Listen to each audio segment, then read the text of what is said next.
Bem, nossa série de mensagens, os hábitos da felicidade.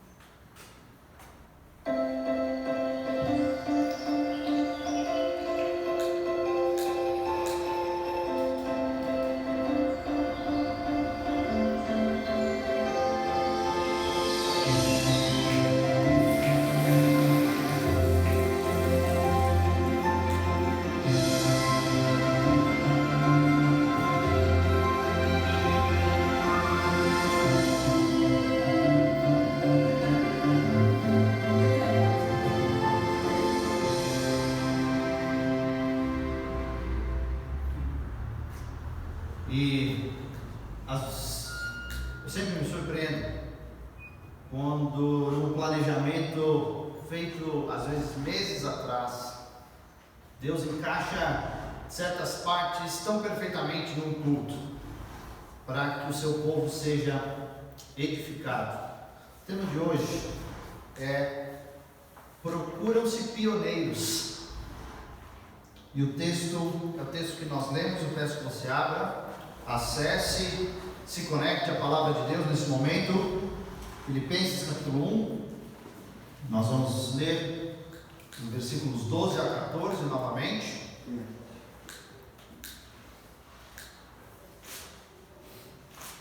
Filipenses 1, do 12 ao 14. Acompanhe comigo a leitura. Diz assim a palavra de Deus: quero que saibam, irmãos, que aquilo que me aconteceu tem, ao contrário, servido para o progresso do Evangelho. Como resultado, tornou-se evidente a toda a guarda do palácio e a todos os demais que estou na prisão por causa de Cristo.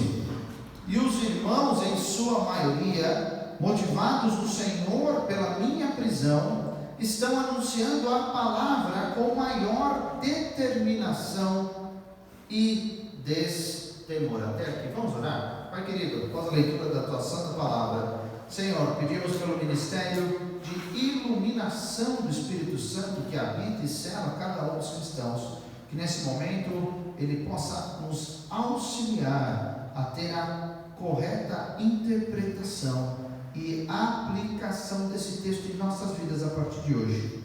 É o que nós pedimos ao Senhor, no nome de Jesus. Amém. Nós estamos diante do apóstolo Paulo preso. E esse desejo seu como missionário era muito claro. Era pregar em Roma.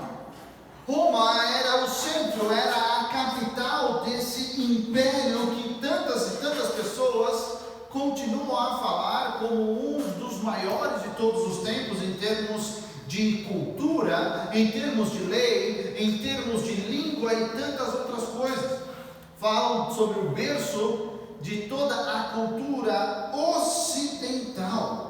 E o apóstolo Paulo pensava e olhava para lá, falando: se chegar em Roma, milhões de pessoas vão ter conhecimento sobre quem é Jesus Cristo. Nós podemos ver claramente, pelo menos em 2 vezes, na palavra de Deus, esse seu desejo que o Evangelho chegasse até Roma. Essa era a prioridade do apóstolo. Atos capítulo 19, versículo 21 diz o seguinte: depois de haver estado ali, esse ali é Jerusalém, é necessário também que eu vá visitar Roma. Quando o apóstolo Paulo estava em Corinto, ele escreve aos romanos, a igreja lá em Romanos capítulo 1, versículo 15: por isso estou disposto a pregar o Evangelho também a vocês que estão em Roma. O grande desejo de Paulo era ir a Roma como evangelista, como missionário. Mas os planos de Deus eram diferentes. O apóstolo Paulo foi a Roma como prisioneiro, com algemas, talvez nas suas mãos, nos seus pés. Isso daria um livro e tanto, isso daria vários programas de TV. Não, falando sobre essa grande experiência que ele teve de ir a Roma preso. Mas existem algumas coisas que o mundo valoriza e a palavra de Deus, aqueles que são de Deus, os cristãos, eles entendem diferente. No versículo 12, o apóstolo Paulo simplesmente fala que foi aquilo que me aconteceu. Ele não dá ênfase naquilo que não precisa, aquilo que me aconteceu. O relato daquilo que pode parecer pequeno, se a gente não conhece a história, se a gente não lê o livro de Atos, e você vai lá em Atos capítulo 21, e vai ler, e vai ler, e vai ler. Paulo, não pode ser. Tudo isso que você passou não é apenas aquilo. Os judeus pensavam que Paulo havia profanado o templo ali em Jerusalém, então levaram ele e o prenderam, porque tinham pensado que Paulo estava incentivando e estava permitindo a entrada de não-judeus no lugar que só judeus poderiam. Paulo ainda foi confundido, historicamente isso é fantástico, como um egípcio foragido da justiça. E ele entrou na lista dos homens mais procurados da lei. Paulo se torna o centro de tramas políticas, pessoas usando o nome de Paulo, não só políticas, como também religiosas. Ele é preso em Cesareia por 2 anos por causa dessa confusão. A gente acha muitas vezes, quando alguém passa a noite na cadeia injustamente, imagina 2 anos. Mas calma, não parou ainda. Quando Paulo apela a César, ao imperador, porque ele tinha o privilégio de ser um cidadão romano, então ele é enviado para Roma. Mas a caminho de Roma, o seu navio naufraga. Atos capítulo 27, se você for ler o relato, a intensidade desse naufrágio é impressionante.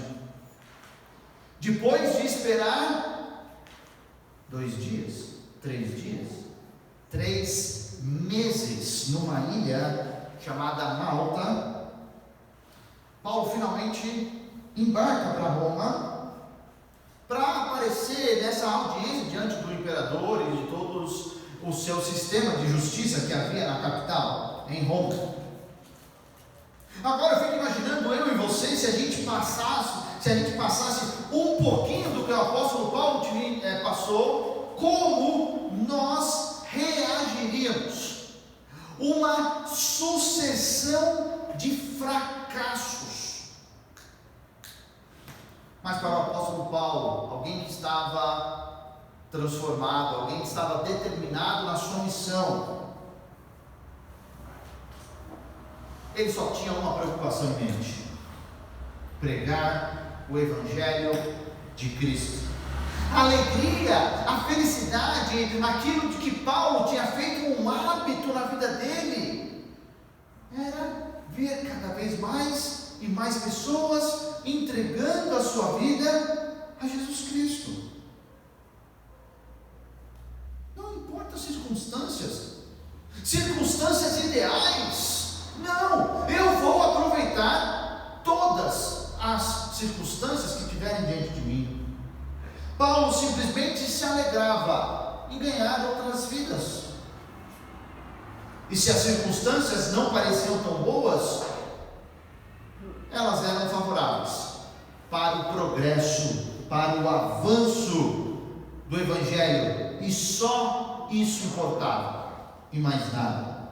Interessante que essa palavra no versículo 12, quando fala sobre progresso, nos traz a ideia de um avanço pioneiro.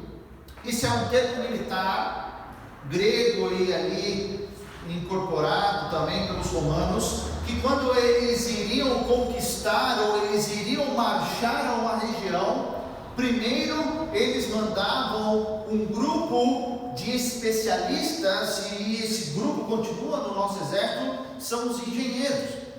Seria bom ter uma ponte aqui, seria bom fazer tal coisa, seria bom derrubar tais árvores para ficar melhor, ficar mais protegido, avançar mais rápido. Então todas essas questões estão embutidas nesse termo progresso, um avanço pioneiro. Pela primeira vez estava chegando o Evangelho. O apóstolo Paulo descobre que ele não estava confinado numa prisão, mas sim, a sua situação tinha aberto muitas oportunidades para a pregação do Evangelho. A gente não consegue entender. Nós acabamos de ver uma série de mensagens sobre José, e o capítulo 50 de Gênesis fala exatamente que o Senhor transformou todo o mal que haviam causado José em bem. E aqui nós continuamos a ver a mesma coisa. Usar máscara por um período de tempo, ficar um pouquinho em casa, tem gente que já não aguenta mais. Mas queridos, um pedaço de tempo, um novo ministério, um novo campo se abriu. Creio que muitos de vocês já ouviram falar desse homem, Charles Haddon Spurgeon. Não é meu cachorro, tá, gente?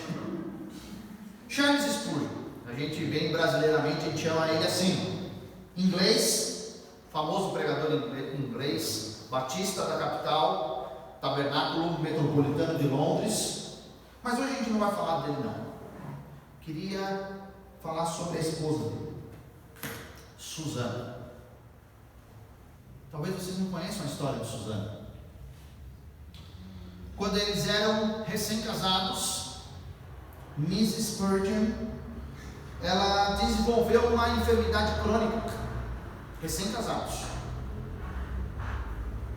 E todos os médicos indicavam que o único ministério que ela poderia fazer era orar pelo seu marido. Ela não conseguiria pôr a mão na massa.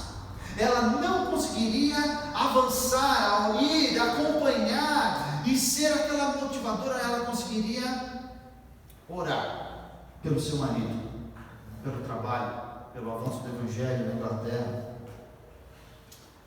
Tempo mais tarde, Deus coloca no coração de Susana um grande desejo, e o coração dela era compartilhar os livros do seu marido com pastores que não tinham recursos, pastores que não tinham como ter acesso, não tinham como comprar aquilo. E ela começa. Pouco tempo, esse desejo cria um fundo de livros, uma fundação, para que o maior número de pessoas fossem atingidas. E Susana equipa milhares de pastores com instrumentos ali para o seu trabalho. Queridos, nós estamos falando em 1800 e bolinho. Não é hoje que a gente vai e compartilha a biblioteca da igreja, livro digital. Está falando de um tempo que realmente os recursos eram escassos, mesmo sem sair de casa, com uma doença crônica. A senhora Spurgeon supervisionou esse ministério completamente pioneiro dentro da igreja batista ali do tabernáculo de Londres. Queridos, algo que eu tenho claramente no coração, e vendo esse texto, é que Deus ainda deseja que os seus filhos levem o Evangelho a novos campos, novas comunidades ribeirinhas, novas cidades aqui em Minas Gerais. Nossas cidades vizinhas precisam tanto do Evangelho precisam de uma igreja. Isso está no nosso coração. Novos campos. Deus deseja que a gente seja pioneiro, que a gente vá em algum lugar, ou a gente crie alguma situação para que o Evangelho avance. Você não sabe se Deus pode te usar para fazer algo que antes nunca havia sido feito para o reino de Deus. Tive a oportunidade de ter uma palestra com um pastor que criou essa versão que a gente usa nos QR Codes, que a gente indica, a YouVersion. Hoje, creio que eles têm em torno de 350 milhões de downloads feitos pelo mundo. Gente, é a maior Bíblia do mundo hoje. A versão digital, um aplicativo. E a motivação dele foi o seguinte: as pessoas que eu estou falando, elas não têm uma Bíblia. Elas não, e a gente está falando dos Estados Unidos, tá? Elas não têm uma Bíblia em casa. Acabou aquela geração que tinha uma Bíblia em casa. Como que eu vou fazer a Bíblia chegar na mão deles de um jeito fácil, rápido e de graça? Pensaram, falaram, vamos fazer um aplicativo. É o maior aplicativo de Bíblia, totalmente gratuito. Está chegando em vários países fechados, onde não entra a Bíblia física. No aeroporto, se você tem uma Bíblia física, eles tiram da tua mala, mas a Bíblia digital entra. Avanço pioneiro. Estou falando de tempos atrás, mas agora estou falando do nosso tempo, gente. Será que Ele não quer usar você?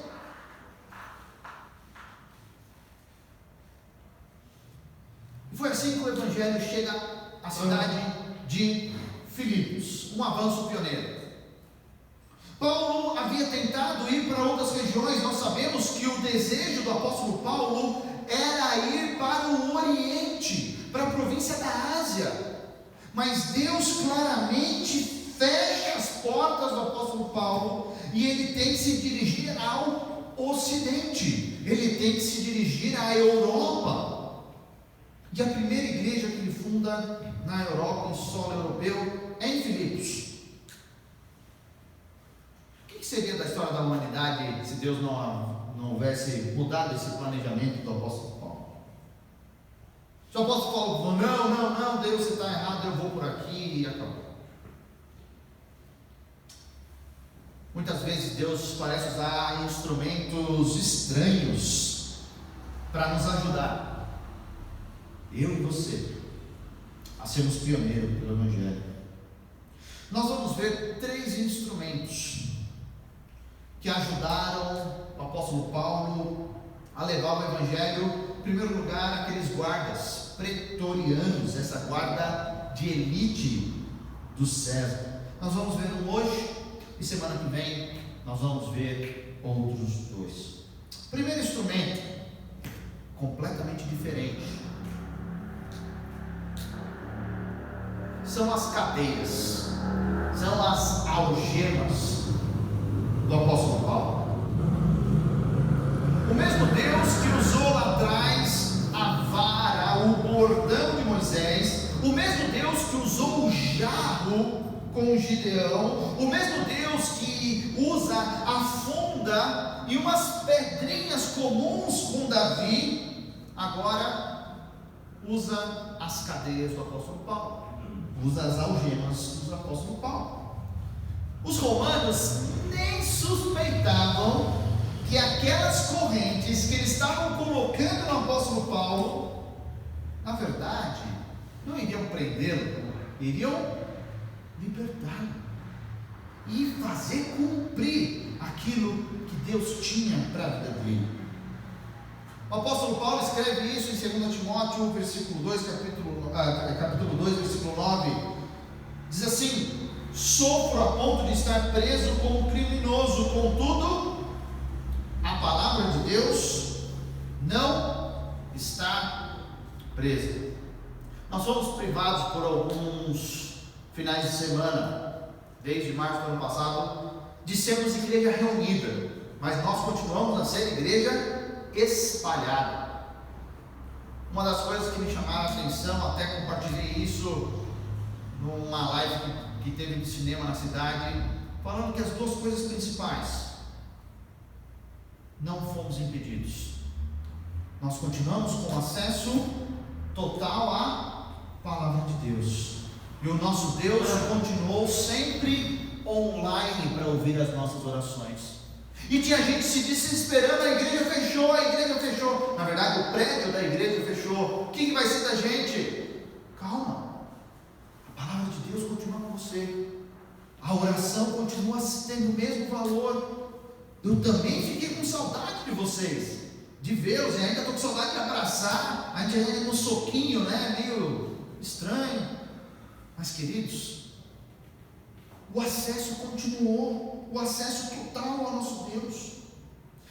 O apóstolo Paulo, em vez de reclamar, em vez de se queixar, ele consagra as suas algemas, as suas cadeias a Deus.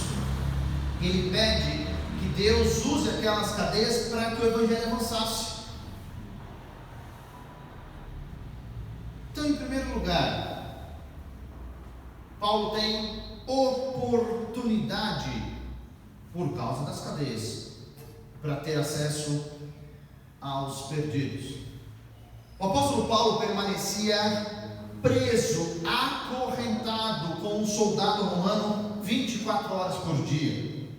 Cada soldado cumpria um turno de 6 horas, ou seja, por dia. Paulo tinha 4 alvos evangelísticos do seu lado, por 6 horas. Que maior oportunidade do que essa? Alguém que não pode sair do seu lado, é função dela. Imagina o soldado ali do outro lado do apóstolo Paulo, bom. E aí, qual que é o hino de hoje? Quem a gente vai cantar? Qual que vai ser a oração? Porque eles sabiam, Paulo só fazia isso. Era isso que ele fazia. Ele conversava sobre a vida espiritual, falou: você tem que conhecer aquela igreja lá, olha, quando eu passei por lá e tal pessoa se converteu. Imagina ele contando as suas histórias. Talvez alguns guardas já sabiam de cor. Queridos, ele também escrevia. Imagina, seu guarda, você acha que essa palavra fica melhor? Qual palavra fica melhor? O senhor poderia me ajudar? E ali, ele sabia todas essas cartas que nós temos hoje, tendo a produção. Sabemos que em pouco tempo, muitos guardas da elite, guardas que serviam ao próprio César, ao próprio imperador, entenderam e entregaram a sua vida ao Senhor Jesus. Paulo pôde levar aquela elite dos guardas, Jesus Cristo, algo que seria impossível e completamente improvável se ele tivesse livre. Como assim? Dá para imaginar? Mas o apóstolo Paulo teve contato com um segundo tipo de pessoas, e esse, procurando, eu achei mais interessante ainda, foram os oficiais do tribunal de César. Ele se encontrava em Roma, a capital, e como prisioneiro do Estado do Império, o seu caso era importante. No nosso caso seria preso lá em Brasília, o STF cuidaria e tudo mais, seria nesse nível. Porém, o governo romano tinha que emitir uma nota oficial sobre essa nova seita, que eles não entendiam se era uma ramificação do judaísmo, se era algo novo. Será que é perigoso? Será que vai ser igual aquele grupo de zelotes lá na Judéia que querem botar fogo em todo mundo? Imagina o apóstolo Paulo, quando ele descobre ali em Roma que os oficiais de César foram obrigados a estudar as doutrinas da fé cristã. E eles tinham que saber: é judaísmo? Não é? Não, judaísmo fala isso, eles estão afirmando isso. Eles tiveram que estudar. tintim por tintim, dessas novas doutrinas. Quer melhor evangelização do que essa? Interessante. Às vezes Deus precisa pôr cadeias no seu povo, para entender que a gente tem uma total liberdade, para que de fato a gente realize um avanço pioneiro. Talvez algumas mães se sintam presas em casa, enquanto elas cuidam dos seus filhos. Fala, eu não posso fazer muito por Deus, porque eu estou aqui em casa. Vou contar uma história de uma mulher. E interessantemente, uma outra Suzana. Essa mulher, que nessa foto está com apenas 5 dos seus 19 filhos, chama Susana Wesley. Imagina criar 19 filhos numa época onde não haviam eletrodomésticos, fraldas descartáveis, ruído branco e assim vai. Dessa família fiel a Deus, do movimento ali do puritanismo dentro da Inglaterra, vieram John e Charles Wesley,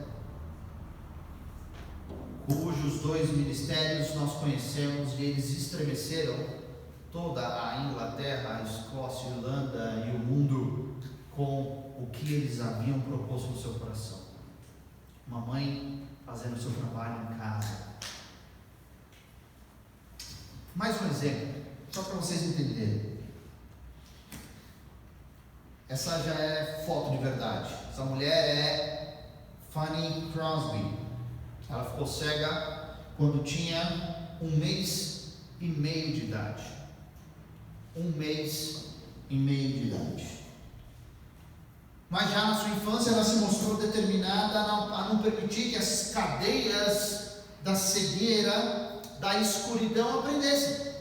Então ela começou a compor poemas, compor músicas, e muito do que ela escreveu foi musicalizado, acho que é essa a palavra, por outras pessoas, e são hinos que continuam a ser muito usados por Deus.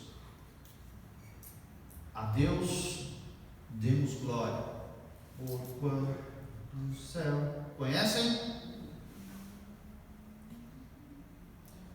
Que segurança sou de Jesus. Hoje, quem sabe? Irmãos. Apenas 2. Cega, gente. Mas ela não tomou isso como um impedimento para servir a Deus, para fazer algo que antes ninguém havia feito. E a gente tem tanto recurso ao nosso redor. A gente pode dar tanto. Quando a gente olha para as circunstâncias como oportunidade para o avanço do Evangelho, esse é o segredo. Quando a gente olha, e às vezes circunstâncias ruins, como esse momento, queridos,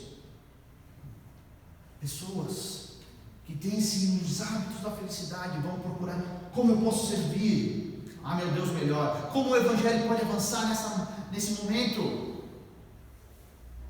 E aí vem toda a alegria, todo o regozijo que Deus faz. Não ficar reclamando, não ficar se queixando pelaquilo que a gente não tem, ou pelaquilo que a gente nunca vai ter, mas de fato colocar a mão na mão. Que diferença! As cadeias não apenas colocaram o apóstolo Paulo em contato com os perdidos, mas a gente vê também que no versículo 14, isso serviu de motivação para os cristãos. Relatos assim, queridos, servem para mexer com a nossa motivação. Que crente meia boca eu sou esse? Imagina pegar um barco 11 horas, dormir numa rede. A gente, quando está frio, não vem na igreja. Quando tem que andar 10 minutos, a gente não vem.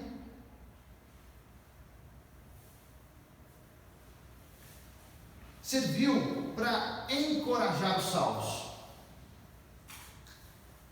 Quando eles viram o que o apóstolo Paulo estava passando, quando eles viram a fé prática do apóstolo Paulo, a sua coragem foi renovada. Pera lá, o cara que me evangelizou aqui, que me discipulou, ele está preso por causa do evangelho, e eu estou fazendo caso de besteira. Que cristão mais meia boca que eu sou. E serviu de motivação. Diz aí, eles estão anunciando a palavra com maior determinação e destemor, o finalzinho do 14. Então, esse anunciar, em outras Bíblias aparece o verbo falar. Não está falando de pregação, não. Está falando de tete a tete. Está falando no seu dia a dia. Está falando muito daquelas fofocas que a gente passa adiante, onde nós deveríamos estar falando de Cristo. E foi isso que motivou, foi isso que mudou. Os romanos, os cidadãos da capital, eles adoravam esses assuntos jurídicos. Oh, você viu esse caso? Você viu? Vai ser, o parecer vai ser como? Como que vão dar? O que vão falar? Não, eles estão estudando, estão achando que é diferente do judaísmo. E toda a cidade estava envolvida nesse caso. E a igreja de Roma? Eles aproveitaram a oportunidade. Ficavam meio de ouvido. Ah, vocês estão falando daquele caso de Paulo, né? Pois é, você viu? Então, vocês sabem do que Paulo está sustentando?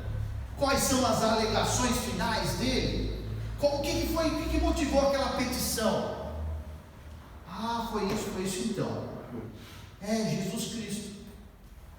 E eles tinham ali a faca e o queijo para evangelizar. Eles tinham um assunto do momento para falar sobre Jesus Cristo. Eles aproveitavam essas conversas. Raquel falou que não sabia como interpor ali a moça e chegar em Jesus. O pessoal ali de Roma naquele momento estava feito. Paulo, você viu? E quando vai ser o julgamento? O que vai ser? Pois é, queridos, algo que costuma se espalhar muito rápido é o desânimo nas nossas vidas. E quando a gente vê, está um desanimando o outro. Mas sabe o que espalha também bem rápido? São pessoas animadas, como o apóstolo Paulo. Pessoas felizes, alegres, de fato, tendo esses hábitos. Por causa da atitude alegre do apóstolo Paulo, os cristãos ali em Roma foram encorajados a testemunhar novamente, a fazer o que eles deveriam, e de uma maneira ousada, de uma maneira que eles antes tinham medo, tinham temor. Eu sou cristão, não quero que eles saibam. Não, eu sou a favor do que Paulo fala.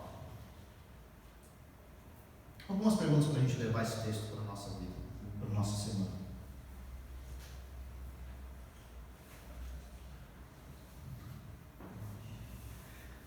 Como nós olhamos para as circunstâncias? Eu tenho olhado as circunstâncias como oportunidades para o avanço do Evangelho. Mas pastor, as igrejas, na verdade os prédios fecharam, e agora? Você continua sendo cristão, você continua tendo seu celular. Quase todos os nossos planos são ilimitados hoje, na verdade. Será que eu de fato vejo e sempre procuro uma oportunidade para levar? Ou eu procuro uma desculpa?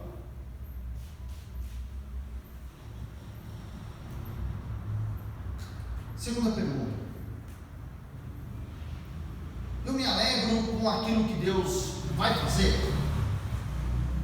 Ou muitas vezes eu fico me queixando por aquilo que Deus não fez? Mas Deus não fez isso, mas Deus não fez aquilo. Ou a gente muda a mentalidade e olha e fica alegre com o que Deus vai fazer pela frente? Onde a gente está vendo? Aquilo que Deus não fez ou aquilo que Ele vai fazer? Terceira, eu tenho aproveitado as minhas conversas para falar de Jesus Cristo? Não.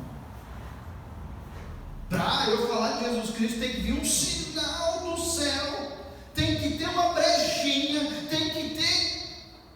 Que um sinal maior você está esperando? O que mais você está esperando? Que Ele te toque assim e falou: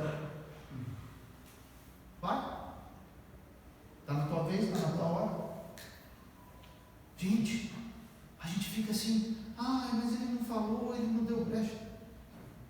Mas quem tem que ser intencional somos nós. Tem que ser tão intencional enquanto aquele vendedor que quer te vender aquilo que você não quer, até você bloquear aquela ligação, não é verdade? Mas muitos de nós ficam esperando algo que nunca vai vir, porque Deus já disse. Falta a gente, sabe o quê? Obedecer. Por fim, com os testemunhos desses que a gente ouviu hoje no momento missionário sobre a vida de Paulo, eu saio daqui encorajado para testemunhar cada vez mais, com ousadia, com intrepidez. Gente, a melhor mensagem, a mensagem que transforma vidas, a mensagem que tira pessoas da morte e são transportadas para a vida, é a mensagem que eu e você temos, e a gente fica calado. Quando aparecer uma oportunidade, eu não quero ser rude, eu não quero ser politicamente correto. Não, você foi chamado para ser biblicamente correto, e a Bíblia fala para você falar em tempo e fora de tempo, ou seja, em todo tempo.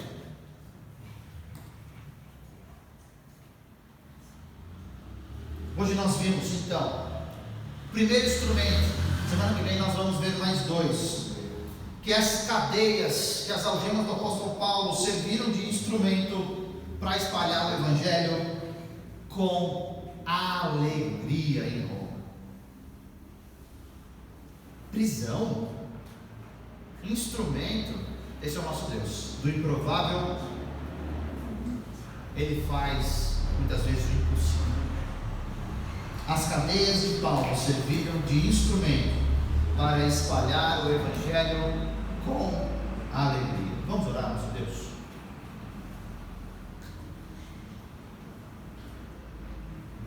Pai querido,